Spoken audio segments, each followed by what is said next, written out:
County hit by last night's blackout. Here's where the power was still out at last word. In Manhattan, about 500,000 people below 14th Street are affected. About the same number of customers in the East 60s, 70s, and 80s still don't have any power. In the West Bronx, about 68,000 customers are affected. In Queens, another 180,000 customers without power. In addition, there are outages in Bergen County, New Jersey, reportedly having nothing to do with the power blackout here in New York. It all started at 9:34 last night, when New York went dark for the second time in 12 years. Here at Channel 11, we were getting ready to go on the air. Instead, we got a new top story we couldn't air. The blackness that blanketed the metropolitan area covered some 10 million New Yorkers. To some, it was a jungle where looters, muggers, and snipers took to the streets in huge numbers, smashing windows, stealing, and injuring. Tonight, an armed man robbing a drugstore on Amsterdam Avenue on the west side of Manhattan was shot dead by police. He is the only criminal casualty in all of this so far. However, nearly 3,000 people have been arrested and 78 police officers have been hurt. The state police have been brought in, but Governor Kerry says he will not put the National Guard on alert.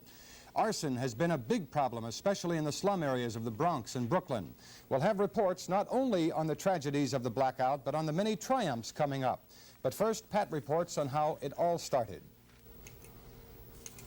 Well, this is where it all happened. This is where the blackout that put Manhattan and 5 of its boroughs and part of Westchester in total darkness. This is Indian Point in Westchester on the upper Hudson River. Reportedly, what happened was in the midst of a severe summer storm. Lightning came in a series of severe flashes and struck a line leading into Indian Point generator number 3. Not the generator itself, but the line. This is reportedly what happened. In a desperate attempt to keep the city, the boroughs, from a complete blackout, Con Ed started to decrease its power from 5% to 8%, had to give up and eventually shut all of its power off entirely. This occurred last night at 9:34. We tried to get into Indian Point earlier this morning to see if there was somebody at Con Ed that we could talk to find out what actually happened. There are people in the area that say it was not lightning. But Con Ed has blocked off its entranceway. No members of the press are being permitted in. You'd expect to see some sign of damage, something that would account for practically 12 hours or more in some areas of total blackout in Manhattan and its boroughs. You see nothing. This is simply a fault in one line which has affected so much of the city and the outlying areas. The line is somewhere on a hill above Indian Point plant. It's got the highest vantage point, so it's impossible for us to show you exactly where it is. It is up above the plant. The problem with turning back on the power to New York seems to be that it's a manual job which requires hundreds and hundreds of men to go to circuit breakers throughout different areas, manually resetting them. Some of the people in the local area were not convinced that this was all started by lightning. They referred to an eerie light that they had seen above the Indian Point plant. Many people thought it was definitely something else. I talked with 2 of those men. Ray, you mentioned to me that a friend of yours or someone who worked at the plant said that this was not caused by lightning. Well, that's what I understand. I was told that was some kind of a cut-in from across the river, that the overload was too much, I understand. That really caused it. Was the lightning here as severe as reported by Con Ed? The lightning was really terrific. The storm was really rough, yeah. Did you notice any other unusual light effects in the sky other than the lightning? Was there something that you saw that was unusual, different? Well, I don't know what I should tell you. I'm not old, but I remember Tom's River when I was a little kid. And I was in Yonkers, and I could see that in the sky, but it had nothing to compare with this. This was around 9 o'clock, I believe it was. Oh, gee, everything just lit up as bright as can be. So you personally would think it would be lightning? No, I know it was something else. It was a different glow. It was the whole place was like daylight, or even a blue light, for instance, not exactly daylight.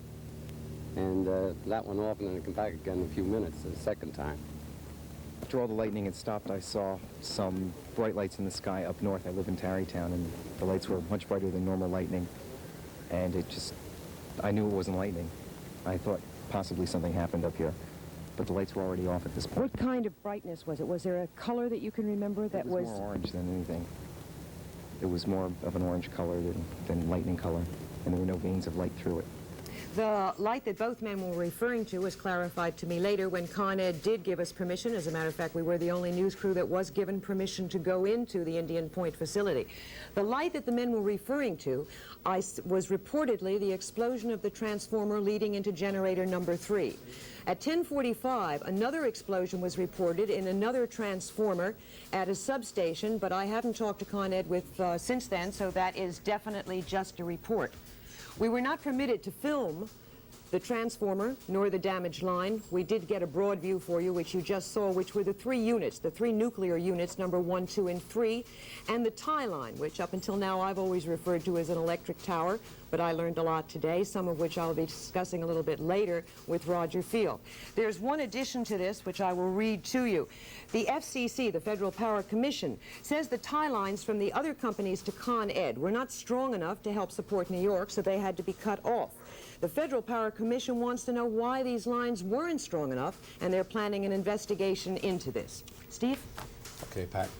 In many ways, the darkness magnified the normal character of New Yorkers. But for the mayor of this city, the blackout that was never to happen again left him outraged. The mayor spent the night, as many of us did, at work, and when he faced the television cameras for the first time early this morning, he attacked Con Ed as if the utility were a political opponent, saying Con Ed was guilty of gross negligence and promised an investigation.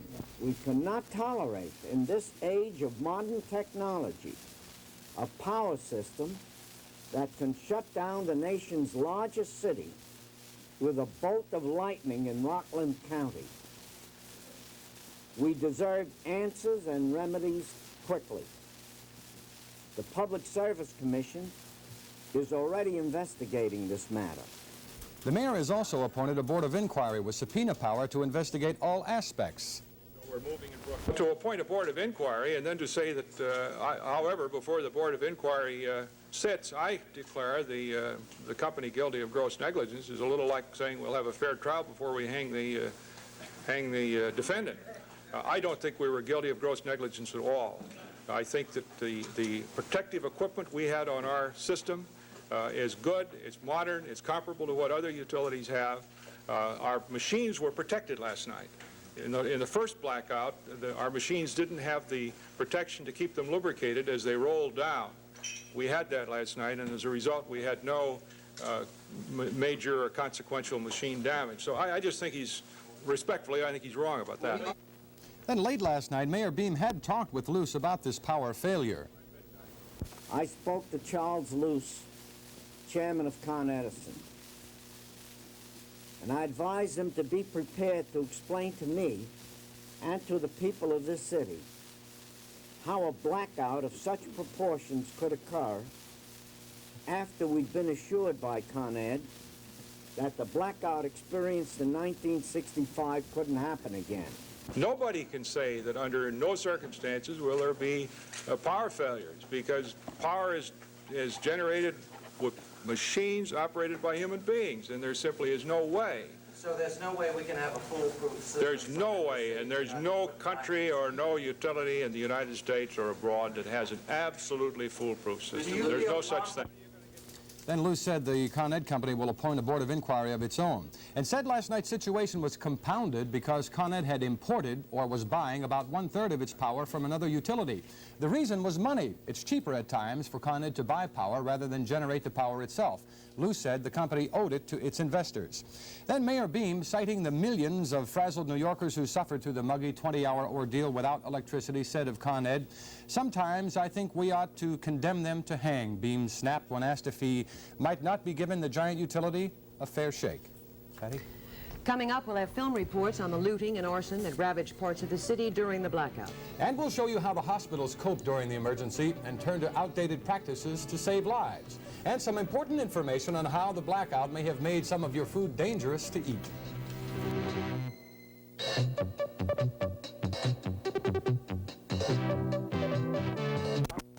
Is going to be used for is even basic difference. into the lead in the Bronx. Treasure Avenue at King. Once in some areas, that countless stores were stripped bare before police arrived. Harlem, the Bronx Fordham section, Bedford-Stuyvesant in Brooklyn, and Jamaica, Queens were among the hardest hit. From midnight till shortly before dawn, along many main shopping streets, the cops were so outnumbered they often settled for retrieving bits of stolen merchandise dropped by the crooks on the run.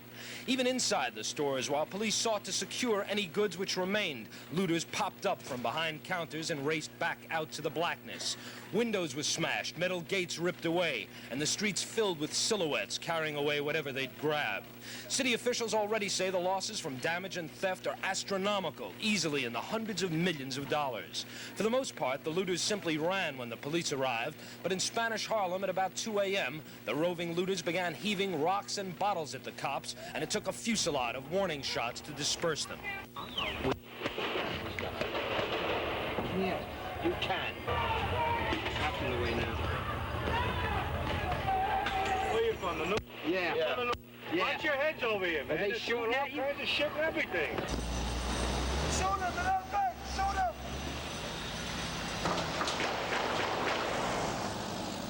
The fire department hasn't even counted the exact number of blazes throughout the city, but there have been at least 600, many of them deliberately set. The fires created added confusion, which worked to the looters' advantage. At the intersection of Broadway and Hancock Street in Brooklyn, the day's first light revealed a wide-open distribution depot of stolen goods and a street scene that looked like a Calcutta market. Hundreds of bundles of every size being casually taken away by a mass of people with no one paying for anything. The wide-open stealing continued throughout the day, though the intensity diminished after early morning. The streets of Spanish Harlem were covered with debris and damaged merchandise scattered by the looters.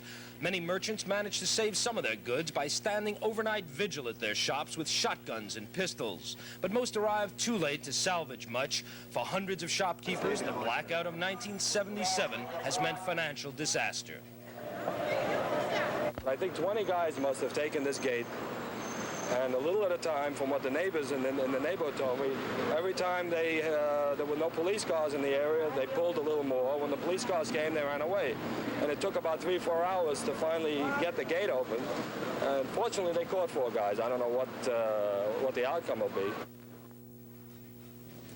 More than 2,000 people were arrested overnight and at least another 600 during today. The charges against most are burglary and grand larceny, but according to veteran officers we spoke with, felony convictions are going to be very difficult because of the chaotic circumstances surrounding the arrests. That and the huge drain on the courts will likely result in the acceptance of guilty pleas to minor offenses. Early this evening, Governor Carey turned down Mayor Beam's request that the National Guard be put on alert. Carey says he believes at this time the city police have control of the situation. But 250 state troopers were brought into the city at 8 this evening. They'll be directing traffic to free up city cops for patrol duties. Correction officers at the Bronx House of Detention had their hands full shortly after midnight when, as John Rowland reports, the inmates tried to use the blackout to break out. No one did escape, but they came close. Corrections Commissioner Benjamin Malcolm told me that he had asked for backup emergency power for this facility, but so far it has not been installed. He hopes now it will be. We arrived shortly after the riot was put down, and the men were waiting to hear from Malcolm. In the morning, Commissioner Benjamin Malcolm came out to speak to these men. I've been in this department 6.5 years, and I've never seen a more professional job than you've done tonight. You held your cool, you moved it out, you kept the damage down, and you did an excellent job. And I'm just very happy to be a part of you. Thank you. Commissioner, could we see your second, sir? What is it that these men had to do? What was the problem? We had to move tonight 158 very hostile inmates who had torn up 2 dormitories, who have breached the wall, who had ropes going out of the window, who had set fires. This is the type of damage. We are now inside the Bronx House of Detention. We're in the north wing. This is a dormitory area. You can see for yourself the type of destruction that Commissioner Malcolm was talking about. Now, I'm going to take you over this way to a screen, and you're going to see the type of real concern that there was here for an escape. Because if you come right over here, you can see a good-sized hole somehow ripped through ripped through this wiring here, and this is really tough stuff. What was used to go through, I don't know. And there are windows broken out on the far side out there, and it's conceivable that with a little more time, getting through here would have been easy. Getting through those windows would have been a little bit more difficult, but perhaps given enough time, that too could have happened, and we could have had a lot of people from this institution out on the street. Right across from the damage that you just saw, now we're on the other side, the south side of the dormitory area, and as you can see, men actually set fire to things here. We're now on the 3rd floor of this institution, and I'm not sure if you can believe what you're seeing. I'm not sure that I can. Incredible destruction. Pipes broken off at the floor, and behind me, an entire wall knocked down. An entire wall knocked down here. Water all over the place, the smell of fire that was in this place. Again, absolutely incredible destruction. At this hour, the Bronx House of Detention has been cleaned up enough and repaired to the point where the men who tore it apart will return.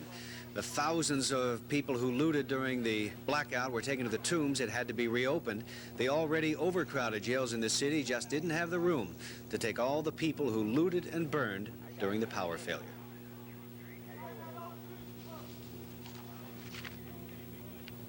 A lot of people were shocked and said so about the rape of the city by mobs during the dark hours, and Doris McMillan went out to find out what made people run wild.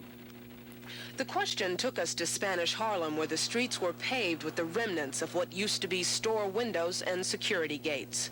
Why the plunder? Well, according to one New York psychologist, the hot weather was a factor. So was the dark. Dr. Leonard Krinsky says that when the lights are out, people feel freer to do anything they want. But most importantly, he says, it's the economics. There's been high unemployment in the Hispanic community. The people who live in the neighborhood echo the psychologist's sentiments. This community has not been destroyed by the people. It's been destroyed by the exploitation of businesses in this community, towards this community, by the lack of funds for jobs, by the lack of funds for housing, by the rates that Con Ed is in charge. You know, when a family has to pay $200 to $300 for a lousy apartment with rats and roaches, and they have to pay a Con Ed bill of $50, $60, $70 a month, they're the ones that have to blame. Sometimes they want to buy something and they can't afford it and they have to steal it. We all feel that way. Some of us do. A lot of us do, but it's not right, though. Some of the merchants whose businesses were destroyed took a different view. They spent the day closing their stores, which had little left to steal, and they were bitter.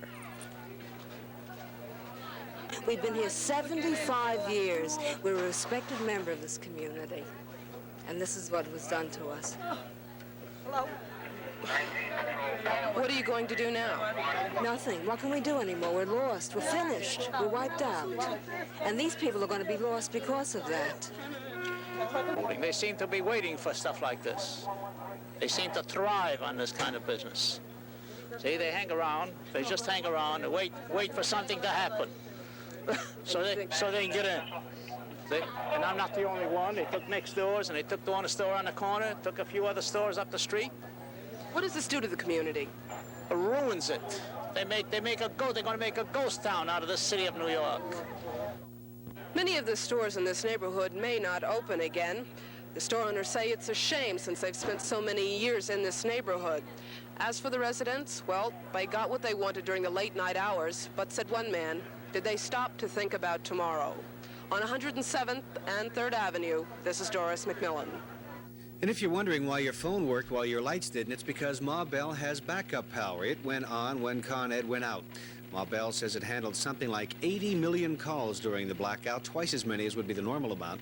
Instead of the average 17,000 calls in a 24-hour period to 911, it was dialed 45,000.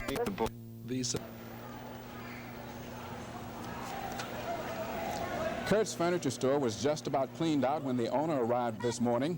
Behind what was left of his protective gate, he lashed out at the mayor, the governor, and the looters. It's a carnival, and the mayor thinks it's a carnival, and Carrie thinks it's a carnival. What kind of things did they take out? Everything. Heavy stuff. Nobody. They took everything. They took them with cars. They took them with cars. Refrigerators, washing machines, gas ranges, okay? Police did make several arrests in the area. This man was taken into custody for threatening a store manager who refused to let a gang of kids in to take what they wanted. But for the most part, police just chased the looters away, then stood guard over what was left. In more than a dozen stores along Broadway, there wasn't very much left. Looters, well aware that the police were not pursuing them, walked leisurely home with their loot, seeming not to care whether they were filmed or not. Some of the vandals were under 10 years old. Others were older and apparently were out to do more than just rip down gates and take what they wanted. Fires were set in stores after they had been looted. Like the police, firemen were spread too thin to keep up. In one block along Broadway, 4 stores were burning. One resident said the National Guard should be called in. Looters were beginning to break into private homes, and the whole neighborhood seemed to be burning.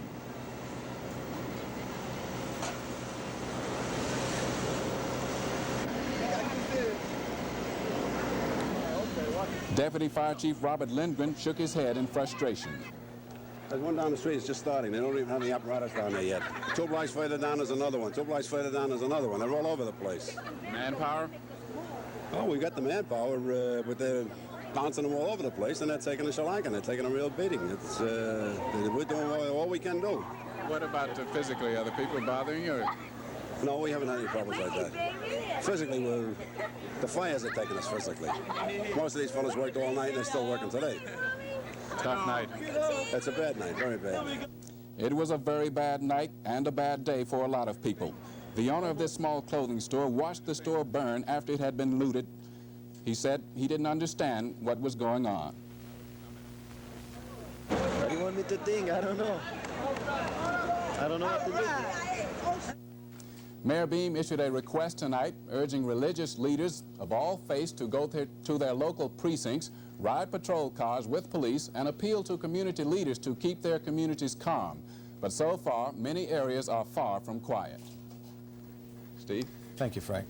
As we said, while police battle the looters, New York's firefighters have their hands full as well. About 25 firemen were injured fighting a blaze at the intersection of Broadway and Hancock Street in the Bushwick section of Brooklyn. 5 of those firemen were admitted to Wyckoff Heights Hospital. Late tonight, they were listed in satisfactory condition. Some 20 other firefighters were treated and released. Late this evening, a 5-alarm fire raged out of control at the intersection of Stone and Truxton Avenue in Brooklyn's Brownsville section. The flames were visible for at least 6 miles. The fire reportedly started in a factory, then jumped the street and began burning private homes and cars nearby. So far, there have been no injuries reported in that fire.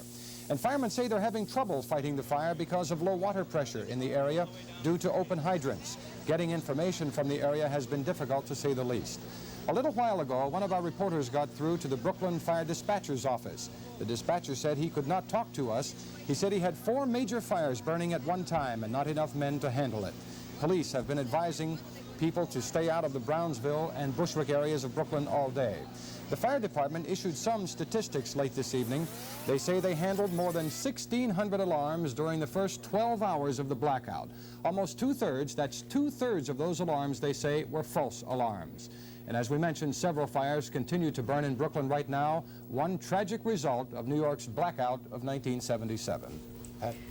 Steve, New York jails are so overcrowded tonight that the city's most infamous lockup has been reopened to handle the crush. We'll have that report in just a moment, and later on, we'll tell you about some of the other news around the world today, along with complete sports and weather as Action News continues. Would you like to come in? With gas, you can't cook long without exhaust fans. So for many early risers, coffee was the only solace. But Casey's Kitchen's owner, Bill Passion's customers, took it in the traditional fashion of New Yorkers. They were very good about it, and they waited for the coffees, and they were very patient. And it was just a lot of fun. Everybody took it good-naturedly. But the power didn't come back on in other parts of Manhattan until later. So the people on Roosevelt Island missed having their tram ride to the city this morning because the Manhattan station is 3 blocks shy of 62nd Street, where the juice stopped flowing. Luckily, both cabins of the tram were in their respective stations when the blackout happened last night, but an auxiliary power unit would have brought them in anyway. Naturally, thousands and thousands of New Yorkers ignored the mayor's early morning declaration that New York City was closed for the day. But many folks who did make it to work found themselves locked out of buildings with no elevators to take them to their offices or air conditioning to keep them cool. All in all, not a very pleasant experience at best. But then some people get a kick out of anything. This is Bob O'Brien. And after a very hectic night, Mayor Beam lashed out at Con Ed, saying he was outraged, and like other New Yorkers, he never thought he'd see a rerun of 65. Anthony Preisdorf reports. The mayor was tired, and he showed it. Sleepless night and countless interruptions had etched the lines more deeply in his face. Surrounded by his commissioners, the mayor walked into City Hall's Blue Room, lit by an emergency generator that would later be loaned to the city morgue, to assail Con Ed. At best, Beam said Con Ed has shown gross negligence. At worst, the mayor added something far more serious. For the mayor running for re-election, Con Ed, the utility New Yorkers love to hate, had temporarily replaced crime as the #1 political issue. We've seen our citizens subjected to violence, vandalism, theft, and discomfort. The blackout has threatened our safety and has seriously impacted our economy. We've been needlessly subjected to a night of terror in many communities that have been wantonly looted and burned. The cost, when finally tallied, will be enormous. I believe the seriousness of this blackout requires special investigation by the city itself. Less than 4 hours later, Charles Luce, Con Ed's board chairman, a proper man who shed his jacket so that he could relate to the city without lights, responded. He gave the crowded, sweaty news conference a complete rundown of what happened last night and an explanation of why it happened and why it could happen again. The only time Luce seemed to lose his composure was when I asked him to respond to Beam's attacks that Con Ed was guilty of gross negligence and that somehow the utility was responsible for the night of looting and street disorders. I don't think we were guilty of gross negligence at all. I think that the protective equipment we had on our system is good, it's modern, it's comparable to what other utilities have. Our machines were protected last night. In the first blackout, our machines didn't have the protection to keep them lubricated as they rolled down. We had that last night, and as a result... And that's what happened. 450 were being held in the Manhattan criminal court pens, designed for half that number. Naturally, because of the ventilation and the lack of lights we're providing under emergency generator systems, it's chaotic. It's under control. Mattresses are now being moved in for the 200 that remain in the pens, which are not intended for overnight use. Earlier in the day, Manhattan Borough President and mayoral candidate Percy Sutton objected to how the pen prisoners were being treated. I accompanied him on a tour of the pens. 40 men to a cell, 60 by 18, with, like the rest of us, no running water, no lights. Inside, self-confessed looters told me they were proud of what they stole, from packages of baby diapers lying in the streets, motorcycles, strands of pearls to television sets. One told me he was right in hitting the city when it was down because the blackout was an open chance he deserved. Next to him, a 16-year-old fellow looter from Harlem agreed. We're at the bottom, he said. Well, for today, Percy Sutton was one person who was in agreement with him. They just came and snatched me up off the street. We could have brought in judges from all over the city, Supreme Court justices, civil court justices, Court of Claims justices, and they could have all been working last night. There are plenty of judges. There's no shortage of judges or prosecutors. Percy Sutton, who's right behind you, said that the judges could have been sent to the precincts to do this business instead of holding up everybody in the cells and only processing about 6 cases or arraigning 6 cases before 11:45 this afternoon. Well, there's no provision for facilities at the precincts, and the precincts are also loaded with defendants, but the cases here are moving as rapidly, I think, as can be done. Well, now that the lights are back on at the Manhattan Criminal Court, 3 judges will be working until 1 a.m. at least, and the clerk there tells me in all 100 cases will be cleared for the day. But even after arraignments, correction officials say they're expecting about 90% of those suspects back in overcrowded jails to await trial. Thank you, Christy. During and after the blackout, transportation has been a major headache for most New Yorkers and one that won't go away quickly. All 3 metropolitan area airports are open and flights are on schedule. The New Jersey commuter lines and PATH trains are operating on schedule, but the good news ends there. The Hudson and Harlem division lines of Conrail are out of service. As power is restored, they hope to operate 1 train per half hour during rush hour tomorrow, but only as far as 125th Street. Buses will take passengers to Midtown. On the Long Island Railroad, there is no service out of Brooklyn. Out of Penn Station, there are trains hourly on each of the main lines. It's hoped that most service to Penn Station will operate in the morning. As for the subways, the Transit Authority reports subways are operating with extreme difficulty. As trains are certified for service, test runs are made, but these are not on a schedule, and it's a long wait for trains on any of the lines. A number of subway tunnels, notably the Independent and the IRT 42nd Street tunnels, are not in service because of water collecting on the tracks. The Transit Authority says it hopes, I repeat, hopes, it will have the subways running at 80% of capacity for tomorrow's rush hour. Frank Casey went to the MTA Command Center to find out about the problems. Frankie? Pat, the subway control center at J Street in Brooklyn is waiting for the go-ahead to get the trains rolling, but the demand for service has to be balanced against the need for safety. As power is restored, the signal blocks must be tested one by one. Air pressure in the cylinders which operate the switches has to be pumped up. As for the cars themselves, they have to be checked one by one to certify for service. One major problem is the rectifiers that change the Con Ed AC power to the DC high voltage which drives the train motors. Many of these have blown and have to be fixed. As the power outage began last night, the command center sent word to all trains, stop at the nearest station. One superintendent described it to me. Our first indication of power trouble was the motorman reporting the signals fading out and coming back, and then going out completely and coming back. This indicated to us more than the power reduction Con Edison had notified us of.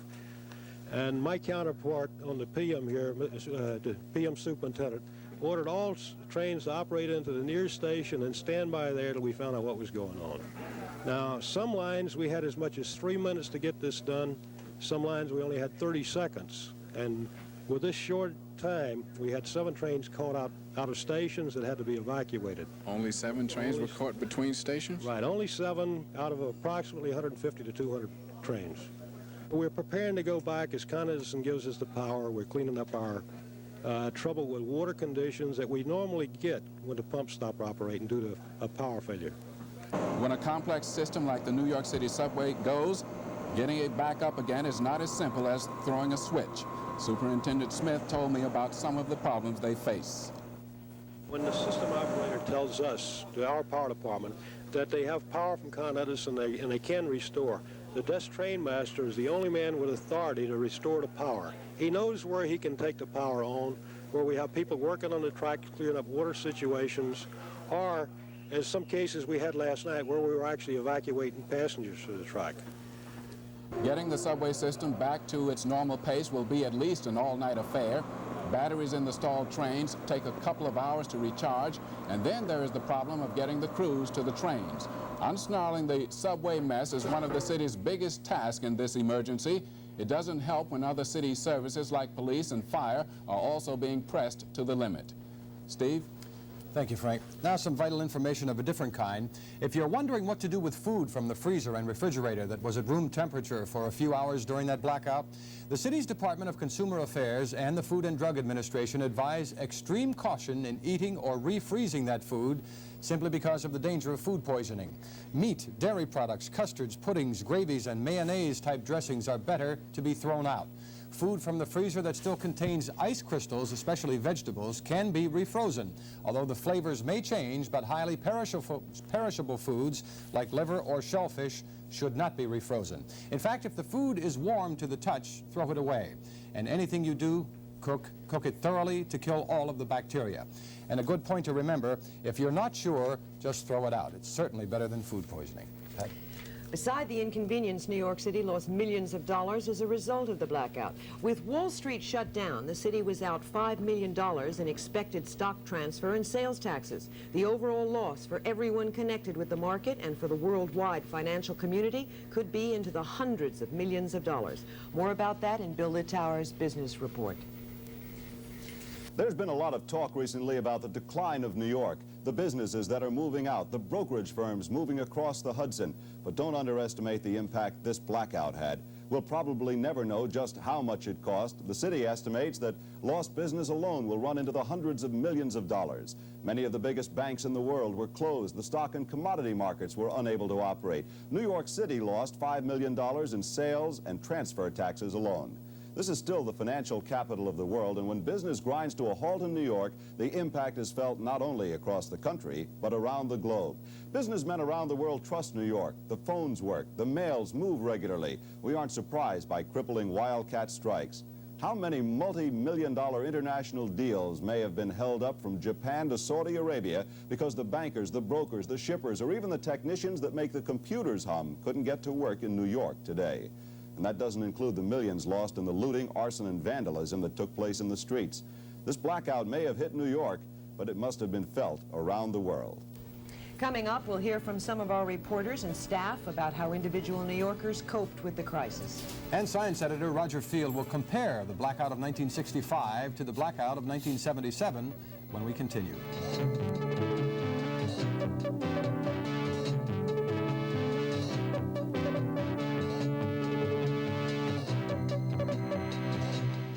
This is Repo Auto. Job here. Now, don't panic. Is head of our Mexico desde 290. This is the best medicine for me, Zip. And there are the motorists who courteously gave the other guy the right of way for a change. And how often during the long night do we reach for money for the cigarette machines that didn't work, or grope for a taste of water in the coolers that had no power? All the things we so often take for granted weren't there. But once again, we survived. While last night was one of New York's darkest hours, in many respects, it was also one of its brightest. From Brooklyn Heights, this is Marvin Scott reporting.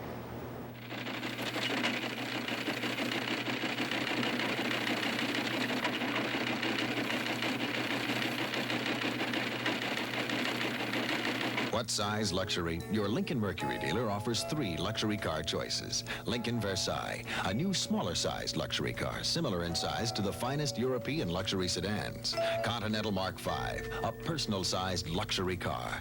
Lincoln Continental, a standard by which luxury cars are judged. What size luxury? Versailles, Mark V, Lincoln Continental. 3 beautiful and distinctive ways to express your individuality and good taste. Now, at the Sign of the Cat. Bloomingdale's presents How to Be a Hit in Your Bedroom. Hit number 12, brighten things up. Sleep with Cacharel. Cacharel Chant de Fleur floral pattern sheets, complete with matching comforter and sham. Twin size $6.99, regularly $8.50. Matching comforter $55, regularly $75. Or Cacharel's. Down on East 78th Street came a bagpiper, and behind him a growing entourage of people holding bottles and cans as instruments. When the blackout hit, the entire Action News staff was mobilized, and editors and staffers joined regular reporters in the streets to find out what was happening. Our critic Jeffrey Lyons went to the theater district. Jeff, what happened when the lights go out on Broadway? Well, Patty, it was almost like a scene from A Clockwork Orange or On the Beach. I went to all the theaters with the knowledge that one TV station was supposed to show a movie called Blackout last night at 4 o'clock in the morning. We were supposed to show The Big Sleep at midnight. There were ironies aplenty. Another movie that was on last night was a picture called Made for Each Other, which has a reference to the 1965 blackout in it, incredibly. I went around to all the Broadway theaters first and got some interesting stories. At O Calcutta, their clothes were off when the blackout hit, and they couldn't get upstairs to get their clothes, so the audience pitched in with appropriate garments so they could get home at least within the bounds of decency. At the King and I, the blackout hit at the intermission, and the cast came out in their robes, not in their costumes, and started dancing, and so did the people in the audience because they started playing dancing music. Over at the Schubert at a chorus line, they were told to save their tickets, and a lady from Hawaii told me she'll stay in New York as long as it takes to see a chorus line. At Shenandoah, John Cullum calmed the audience with singing a song called Freedom, which is the big song from that because there was some difficulty there. And all along Broadway, Mummenschanz, it's the mime show, and the actors finally talked to the audience to calm them. The only time in the history of that show that happened. So Broadway really adjusted to it. Movie theaters also, The Deep and Rocky, people came out and were happy about it. It's nice when the other side of a crisis there's just a little bit of humor and a little bit of fun. Thank goodness. Steve, I think. Are we not going to talk to Peter? Oh, Peter, I'm sorry. That's I quite wasn't all right. I'm not neglecting usually out you. here, so Excuse that's me. going to happen. Excuse me. I'm not used to your being here. Thanks a lot. Well, the first thing is, it must have been quite a night for bagpipers. You were saying that something about 72nd Street. 78th Street. 78th a bagpiper was marching down the street. I got a call from a friend of mine who said that if possible, I should come up to the west side, 57th and 7th Avenue. There were 12 guys in kilts, bagpipe. You live in that neighborhood. Did you hear that? Heard them, yeah. 12 guys in kilts going down the street in bagpipes. I was over by Grand Central to see what conditions were like there, and one of the cops told me that there was some bagpiper roaming the corridors, like the Canterville Ghost, playing the pipes. In Grand Central Station? Central Station. They never found them, but all they heard was the sound of some guy doing the bagpipes. You know, and then, well, down at Grand Central, I ran into a couple that had just gotten off the Circle Line cruise. They were on it when the lights went out, and they said it was very interesting to sit back and watch Manhattan blink on and off and suddenly die. And one couple was looking up at the 59th Street Bridge and it disappeared. And all they saw were the lights of the cars going over them, so it looked sort of weird. One other thing that hit me was an old woman outside Grand Central. She was sitting on one of the old fire stands, and she was there with her little bag. She was very well dressed, not a bag lady, just a woman who had gotten trapped in the city with a cane and sitting there, and I walked up and asked if I could help her with anything. I had to speak up again because she couldn't hear me. When she finally did, she said, no thanks, I've been through 3 wars and I think I can manage this. I'm glad we came back to it. I'm sorry I forgot. That's all right. Steve? Back to work. All right, thank you all. When the lights flickered off last night, there was no help from the heavens either. Our skies were covered by heavy clouds, and on the streets there was an inky darkness. In the 1965 blackout... The fire damage, the enormous cost of the rampage of looting. The best guess is the great blackout in New York will cost up to the hundreds of millions of dollars, and that's without calculating the flight of capital as many businessmen think of the price of inconvenience and as the last of the last straws, and rethink the price of staying on to possibly face it all over again. We'll have more on the New York ordeal as our 10 o'clock news continues.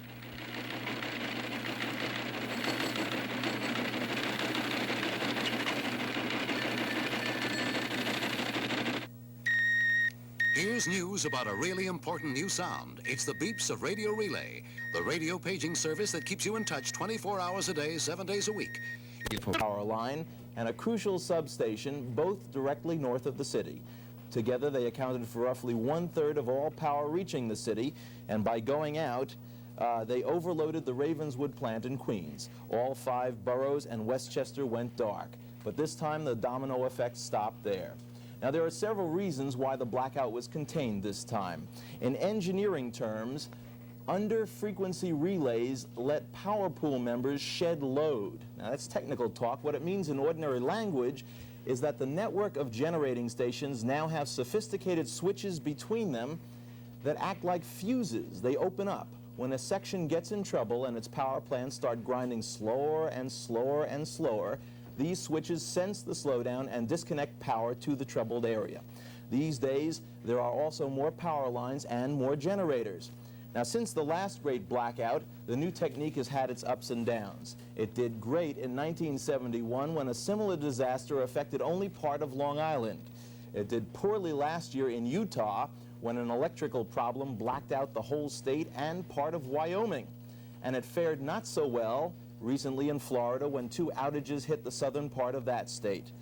So the power system has been improved since the blackout of '65, but that didn't prevent the past 24 hours from being a nightmare for residents of New York City. A main reason is because our power lines are all buried underground. This means they're insulated and cooled with oil. Now, that oil is circulated by means of electric pumps. So unless you have electricity to drive those pumps, you can't use the power lines. And without the power lines, you don't get the electricity. Obviously, New York has an electrical startup problem you don't have anywhere else. But engineers did limit the power failure mainly to the metropolitan area, and apparently what caused it was much more than just a relay pooping out. Pat, you were up there at Indian Point. What did they tell you? Well, I'm not much of a science buff, Roger, as you know. I talked with them trying to clarify for the first time, because they claimed they had heard a lot of inaccurate information, the sequence of events. It seemed that it was more of a natural... I'll tell the truth. The Cards and the Phillies 5-5 at the end of 9 1/2. The Braves 7, the Reds zip.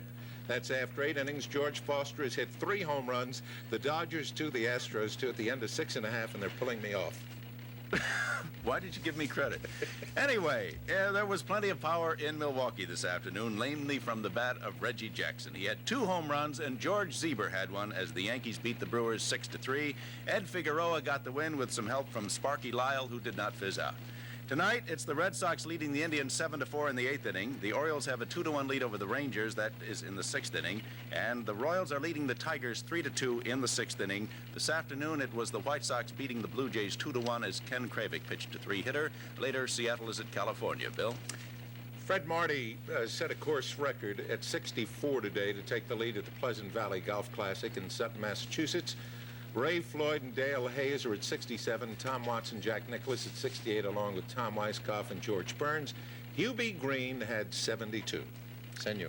This is normally the time we would be showing you the Roosevelt race and the OTB results, but of course there was no OTB today. They didn't have any power to work with. So that's it for our abbreviated sports tonight. Coming up next, Stewart remembers the 1965 blackout, and we'll have an update on our latest one. For Bill Mazer, I'm Brian Madden.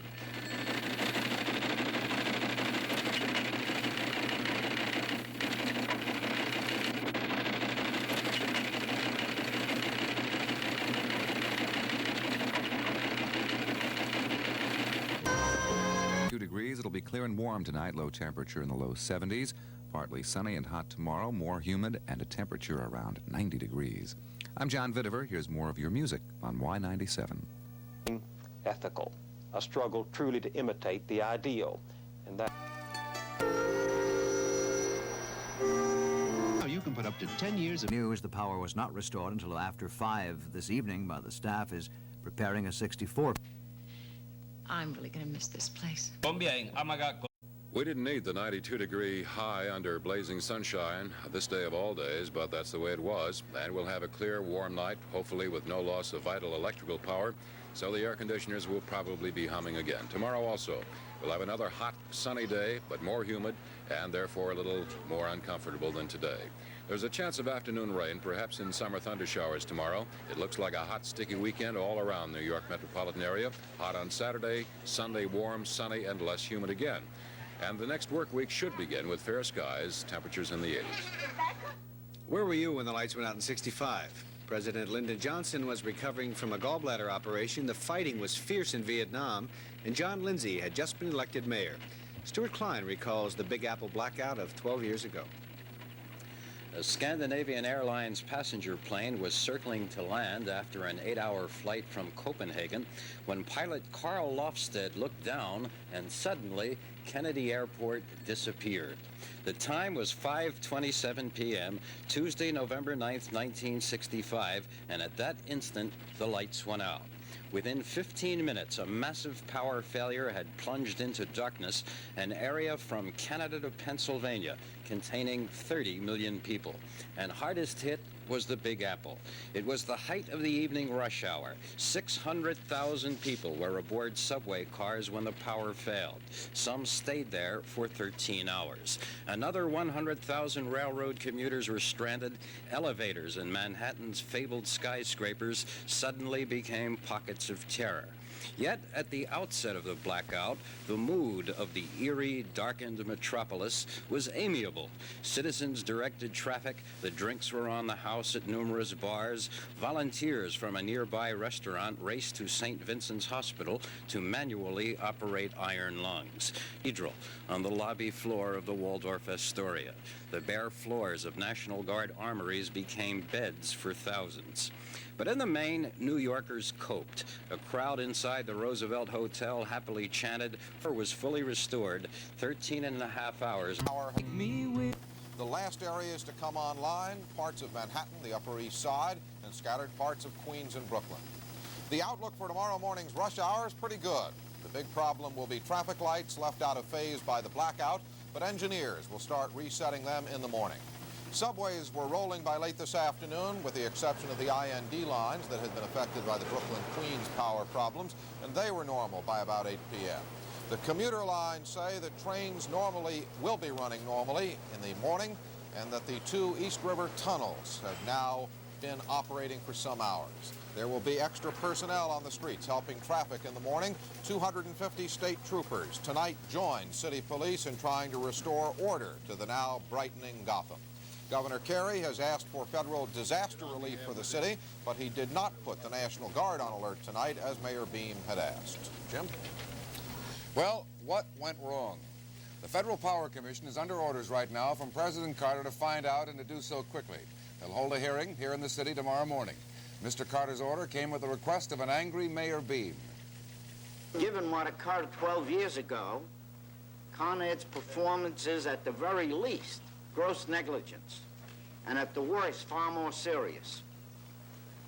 Early this morning, I had requested the Federal Power Commission to conduct investigations to determine why this city has been so devastated by a blackout, which seemingly was never to occur again, according to Con Ed. We've seen our citizens subjected to violence, vandalism, theft, and discomfort. The blackout has threatened our safety and has seriously impacted our economy. We've been needlessly subjected to a night of terror in many communities that have been wantonly looted and burned. The cost, when finally tallied, will be enormous. And Mayor Beam is not leaving that job up to the government. He is appointing his own special board of inquiry. David? Jim, of course, the man who bears the brunt of the federal, state, and city criticism is Con Ed Board Chairman Charles Luce, who gave the utility side of the story at an afternoon news conference. I don't think we were guilty of gross negligence at all. I think that the protective equipment we had on our system is good, it's modern, it's comparable to what other utilities have. Our machines were protected last night. Worst in some. It was perhaps some self-defeating way of getting even, but even before the night. Now, because of the state police taking over our obligations on the limited access highways. Do you foresee any need for the state police to go into the streets at all? The only arrangement that's been made is that we would have the state police enable us to use our highway patrols on street. What will happen later on, we can't foretell. How long a shift do you plan to have them on? Well, it'll be a 12-hour shift. We'll run until the highway patrol can take over again in the morning, and if necessary, we'll be back tomorrow night. Now, who will make the determination as to when your services may no longer be needed? The superintendent of state police. Major Leary concedes that his troopers are not very familiar with the streets of New York, but he does not believe they will be needed there. Police officials feel that any problems in the streets can be handled by regular city cops and the highway patrol. You have both your own radio equipment as well as radio equipment we've furnished. So if there is any problem, get on the air with it. We'll obtain information for you to overcome any problems that may occur, advice or assistance as you may need it. A highway patrolman told us that there will probably be at least 5 highway patrol cars in each borough at all times. The highest concentration, of course, will be in the most volatile areas of Manhattan, Brooklyn, the Bronx, and Queens. Now, we don't mean, of course, to create any kind of unnecessary sense of urgency. We hope there's no violence in the streets tonight, but at least it's comforting to know that the city is prepared. Larry? Spencer, Con Ed's public relations people are working overtime tonight trying to explain the embarrassing walkout. John Johnson has been listening all day and night to those explanations, especially from the Con Ed chief, the chairman of the board, and John has this report. An act of God outage, lightning, buying too much power from outside sources, low oil pressure. All reasons, according to Con Ed Chairman Charles Luce, for the Con Ed power system to collapse like dominoes, causing a blackout that was supposedly all but impossible. Predicted diversionary actions designed to take the heat off of cooperating looters. And those looters also had a field day. In one Brooklyn neighborhood, they boldly wheeled a piano from a local music store, then sought ways to move it. Police were either absent or unwilling to interfere. Earlier, a raging 3-alarm raced through a combination furniture and clothing store on Broadway in Brooklyn's Bushwick section. This as looters surged through nearby streets, taking everything in sight. The man who owned that store was dumbstruck. 25 years I've been in business. I got wiped out in one day. The cops were standing in front of the store this morning with me. At least 30 policemen there just taking out the stuff, all the furniture, just standing there. They couldn't do a thing about it. Just send out the National Guard to show tear gas, protect every individual. What are we paying taxes for? What's going on? Wiped out after 25 years. Yeah? 25 years, 25 years. I like that speech, my friend. Only a small percentage of the onlookers actually participated in the looting, but many others, mostly young people, literally cheered the looters on. Well, don't you realize you're ripping off and burning down your own community? Yo, this is something, you know, everybody got to do, you know, because of the situation, man. Situations like that, man. Ain't no man to say nothing like that. Yeah, well, look, you're burning buildings that everyone lives in. You're burning homes. Why? The man will not a home. Now, the home, now, it's no explanation for it now. You know, that's just stupidity. But the stores, I can dig that now. Hey, you know. Yeah. Have you ripped up anything yourself? Nah, baby. I'm just walking and looking. And looking. When my time come, hey. Miles away on Manhattan's Upper West Side, the debris-filled streets teemed with people. Well, unlike the chaotic Bushwick section of Brooklyn, there was no reported daylight looting. Beefed-up patrols from the 24th Precinct kept a tight rein on the neighborhood.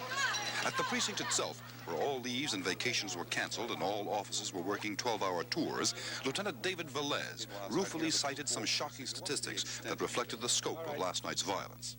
There were 138 arrests made approximately, and we suffered damage to approximately 50 stores, mostly on Broadway between 86 and 110, where our business community is. And some of the stores were it's from slight to heavy damage on some of the stores.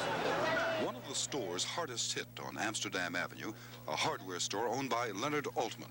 But compared to Le Mans Boutique, the damage at Altman's was minor. Rampaging looters literally devastated the chic three-level men's shop that catered mainly to the area's well-heeled business and professional men. Somehow, they did manage to overlook a penny in the cash register, deliberately perhaps. But owner Kenneth Morgan says they took just about everything else. How bad a loss is this? Well, did you hear the lady? She said it was unbelievable, which it is. The loss is total.